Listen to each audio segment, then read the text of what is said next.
Welcome to DU Digimon.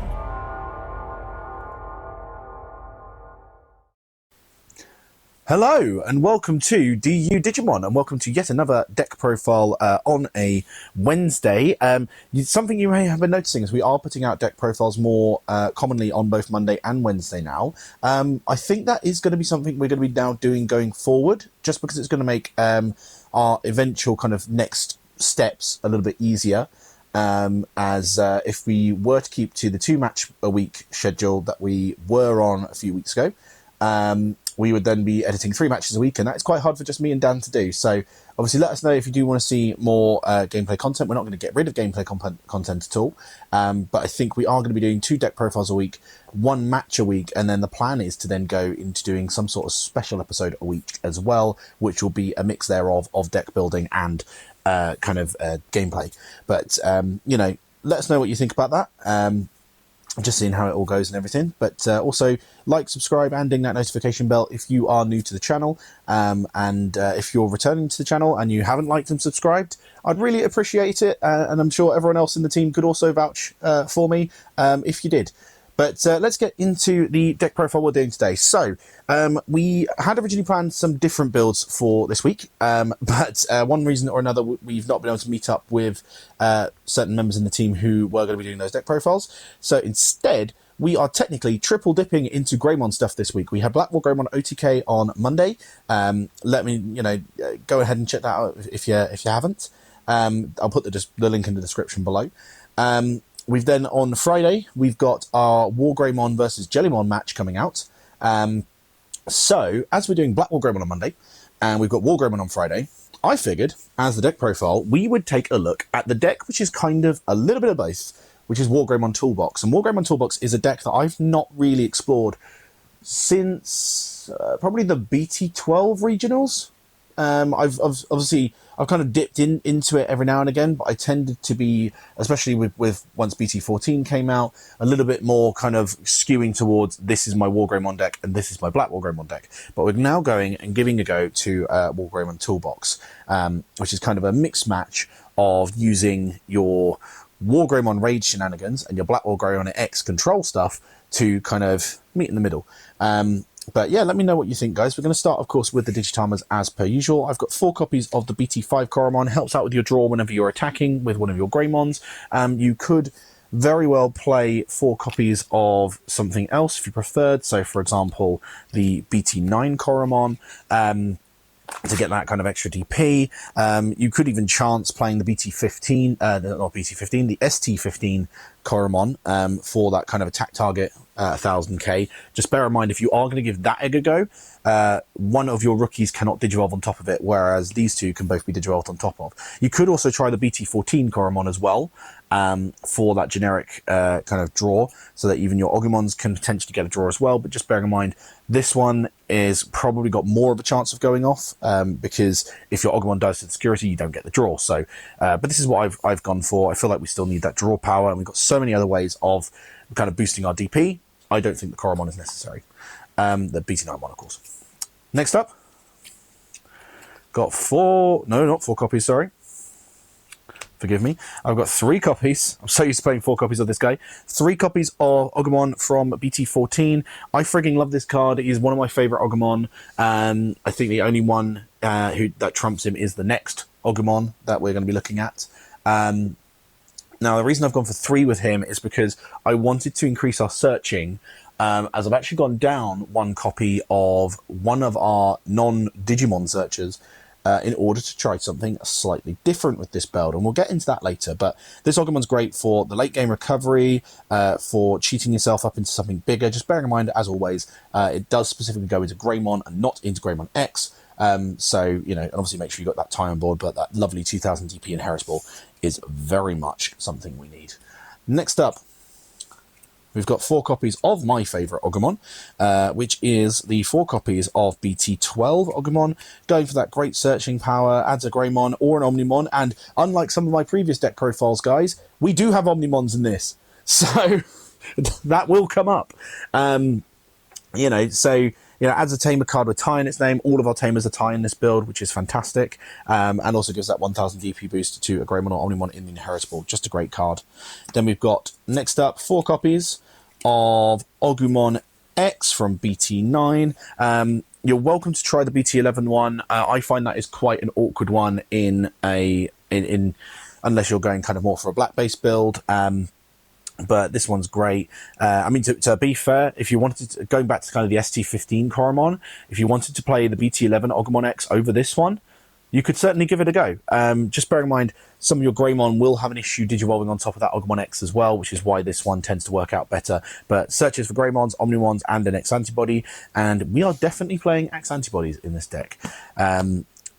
Next up, we are going to go into 2 copies of ST1 Greymon. Gives us that security attack +1. I've only got the 2 copies because this is not an OTK build, but I felt like we needed some ways of kind of quickening things up, and potentially getting a surprise, we're out of nowhere, let's just blitz them kind of thing.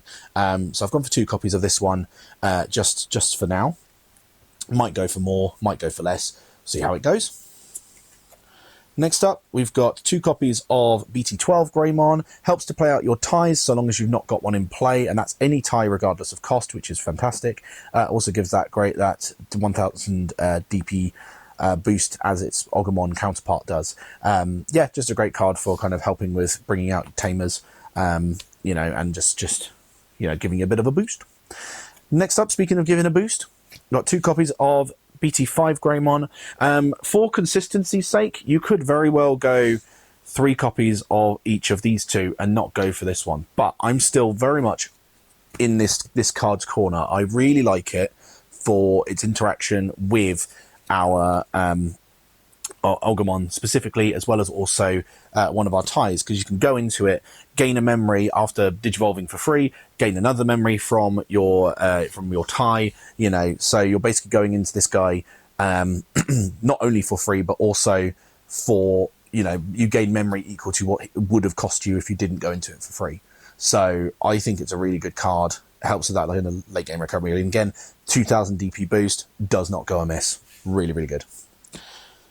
And then keeping on a little bit of a ratio trend, let me know what you think of these ratios, guys, because I want to try it out. It could be a bit odd, but I want to try things out. We're going into our level 5s now. Oh, no, we're not going into our level 5s. I'm getting ahead of myself. 3 copies of Greymon X. I can't count. Obviously, we need this for our protection effects. Helps to kind of extend our draw. Just a really great card for all of that. And then, of course, we've got the BT11 Greymon X as well, which helps us kind of go into things more cheaply, especially if they're dual color, because it will reduce them by 2. Also gives us a protection effect, which does come up, because we've got X antibodies in this. Just bear in mind, obviously, this is a one-off card. I'll be honest, as a Greymon card, I think watching Greymon slowly become a little bit more irrelevant as we get less and less support. I personally would love to see this increased, even if it's kind of to a semi-limited status. I know Bandai doesn't do that, but let me know what you think about this guy coming back. I personally would love to see it come back to 4 would be great, but if not 2, I would love that.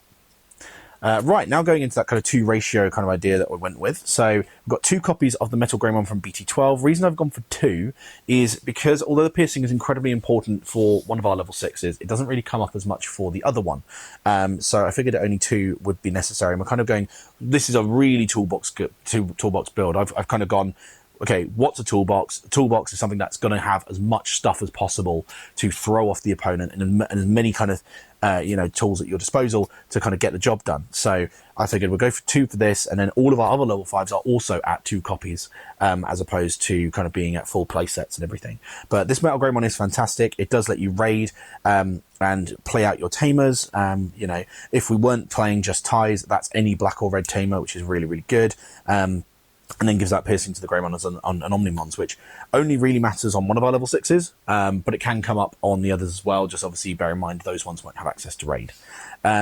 Next up, we've got 2 copies of BT8 Metal Greymon.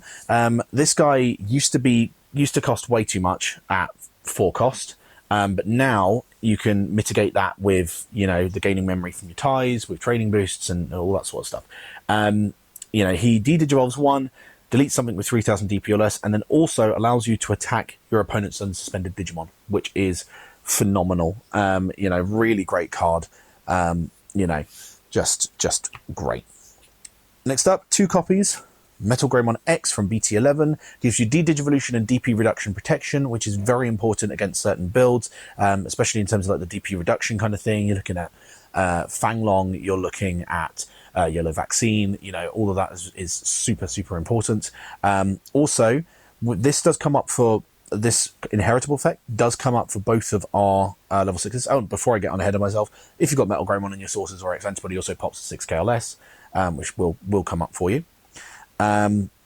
But going back to the inheritable, when a Digimon becomes unsuspended, if this Digimon has Greymon or Omnimon in its name, trash the top card of your opponent's security deck. Now, it is opponent's turn, of course, but we can... One of our level 6s has Reboot inherently, so is always triggering this. The other one gains it on as a when Digivolving effect, so we'll retain it for the turn. So yeah, that effect does come up. And is really cool. I was very tempted to put this at 3, but again, I wanted to kind of really go hard on that toolbox kind of aspect with our other level 5, which is 2 copies of BT9 Metal Greymon X. He puts in work. I mean, the great thing about Metal Greymon X is if you're playing a particular build, which you know you can get away with this in this one, is Metal Greymon X is almost like a secondary boss monster because he gets himself 3000 DP if he's on top of a Metal Greymon or X Antibody, and has the security attack +1. So you know. If you've got this guy out, you know, and you don't have a level 6, you don't always have to worry about that level 6 because you've still got this guy to kind of do some business. You know, just a great card. Obviously doesn't cost anything to go on top of Metal Greymon's either. He's completely free, but we do have something to mitigate the cost of this one. So again, that's why we're going for that kind of toolbox aspect of this one. Next up, we got 3 copies of BT12 WarGreymon. In my opinion, the best Greymon card ever printed. I friggin' love this guy. You know, because of the way he works, because of the inheritables you can give him, he can be your controlling card, he can be your OTK card. He does so much to help the deck. You know, when Digivolves, gains that reboot until the end of your opponent's turn and 3000 DP, so he makes himself absolutely massive. And then all turns when an attack target is switched, so that's whether it be on raiding on your turn or blocking on your opponent's turn, he gets to unsuspend, so he can either attack into stuff twice or he can block something twice, which is awesome. Absolutely love that. Next up, we've got 3 copies of Black WarGreymon X. Now, part of me felt like I probably should put like 2 copies of some sort of non-X Antibody Black WarGreymon. So let's say Black WarGreymon from BT8, for example. Tamer hate is not as needed now, but if you wanted to try going 2 copies with that Black WarGreymon in and two copies of these, then you absolutely could. But the reason I've gone 3 is because of certain cards that we've got, we can mitigate that 5 cost. Also, because of the X antibodies that we play, you know, we can also mitigate the fact that you know, that we don't necessarily need the Black WarGreymon in order to achieve some of our effects. So really, really good card. I've loved Black WarGreymon X since he came out in BT11. He's still such a hard boss to get rid of, just because of the fact that he's just like, I'm massive, I've deleted whatever you've got on board, come at me. You know, he just sticks on the board so well. I absolutely love him.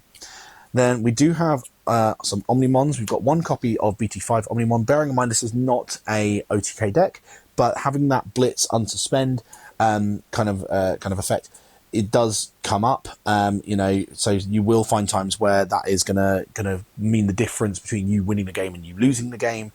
Also does have that protection effect, dependent on the level 6s below him. You know, so you probably are only going to be using that once, because obviously Black WarGreymon X can't evolve on top of WarGreymon. Unless we were playing a tech card, which I will go into. I don't have it on me, it's somewhere in my boxes, but I will go over that tech card option at the end nonetheless, and pop it on screen. But Blitz Omni does a great job, you know, with what he's going to do. Then our other level 7, we've gone into one copy of Omnimon X from BT10. So BT10 Omnimon is an absolute monster. Digivolves for 3 on top of an Omnimon 7 on top of anything else. So, you know, he's just brilliant. If you've got X antibody in the traits, you know, you reduce the cost by 2. So if you Digivolve on top of Black WarGreymon X, he's going to cost 5, you know, so really, really cool. When Digivolving, he returns all of your opponent's Digimon with the highest level to the bottom of their deck in any order. He then has a second when Digivolving effect, so that triggers immediately thereafter the first one. He also, you can place X antibody or a level X antibody card from this Digimon sources at the bottom of its owner's deck. You reveal all of your opponent's security cards and trash one of them. Then you place the rest of your opponent's security stack face down. Then your opponent shuffles their security stack. So he's really good for wiping the board, doing some damage to your opponent. We've got plenty of ways of doing X antibody things as well. You know, it's just a really, really cool card. Like, absolutely fantastic. You know, it will help massively with that kind of board clearance. Next up are Tamers. We've got 3 copies of BT12 tie. Still the best tie in my opinion. So start of main and on play, one of your Digimon with Agumon or Greymon in his name gets 1000 DP and blocker. So this guy helps with keeping our build very defensive. I was tempted to play in the champion line a couple of copies, or even just one copy of the old BT8 Greymon that gives blocker inherently, just in case. Or potentially bumping this up to 4 to make sure we've got that blocker live more. But because of other things I wanted to try, you know, we basically wanted to give this a go. But yeah, 3 copies of tie does the job. We've got then 1 copy of the BT15 tie and 1 copy of the BT1 tie.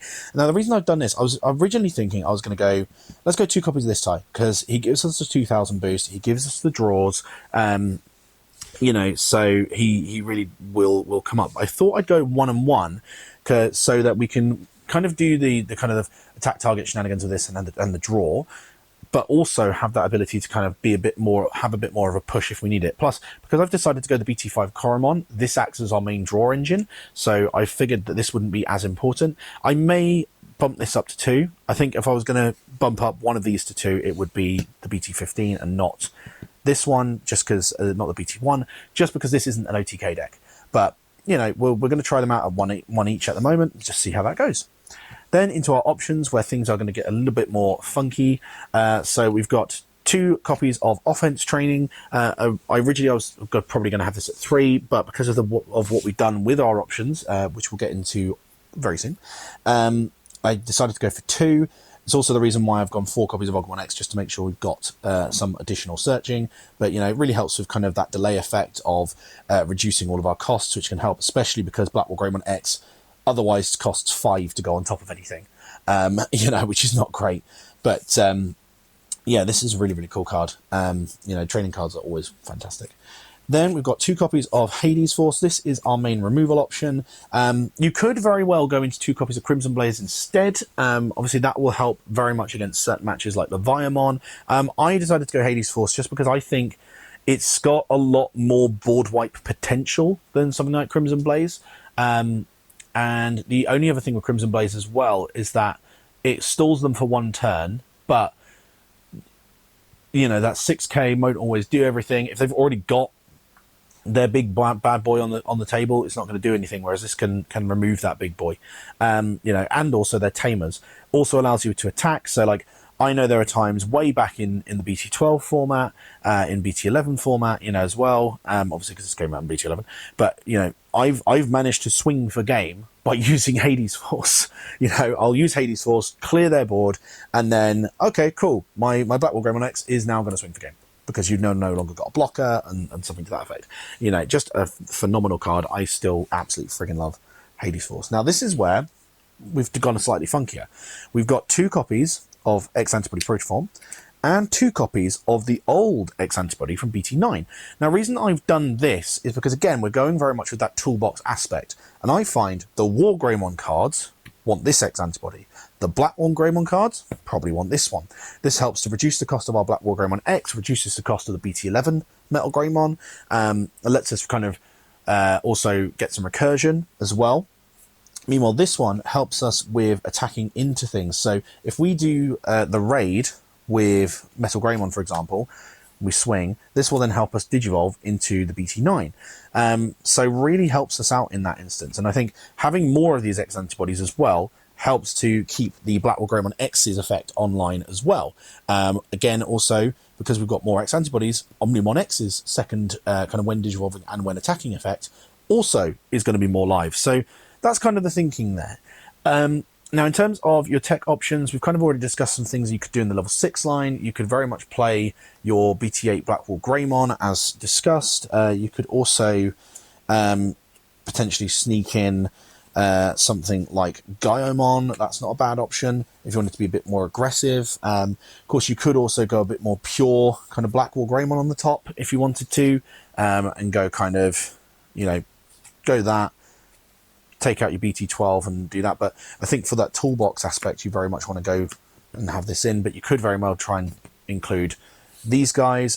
You could also try, I believe it was from EX4, digital translator, because I believe the way that works, and I will pop it up on screen just to make sure we've got the effect live, because like I said, this is the card I referred to earlier, where I don't have it to hand on me, because I just forgot to get it before I started filming. Dear Digimon, we're professionals. But, the reason why it could be quite an interesting card to use is because it then allows your WarGreymon to digivolve into Black WarGreymon X. Obviously, that doesn't make Black WarGreymon X's effect live, which is probably why I did not think about it, but you could absolutely try Digital Translator for a bit of fun. Why not? But I think this is going to be a very interesting build, guys. Let me know what you think. Are we going a bit too heavy on the toolbox kind of mindset? Are there any improvements you think we could make to this? Just let me know. I'm always, like I always say, I'm always up for feedback. I am not the de facto guru. No one is, in fact. I would say we all have our own opinions and our own ways of deck building. So, just let me know what you guys think as well. But keep an eye out for our match on Friday, as well as also for Jank Tank 3 coming out next week. I've not made any announcements in the videos at all about that. But yeah, Jank Tank 3 Episode 1 will be coming out on March the 25th. And that will be a really, really fun one for you guys to see. But until the next time, keep it digital.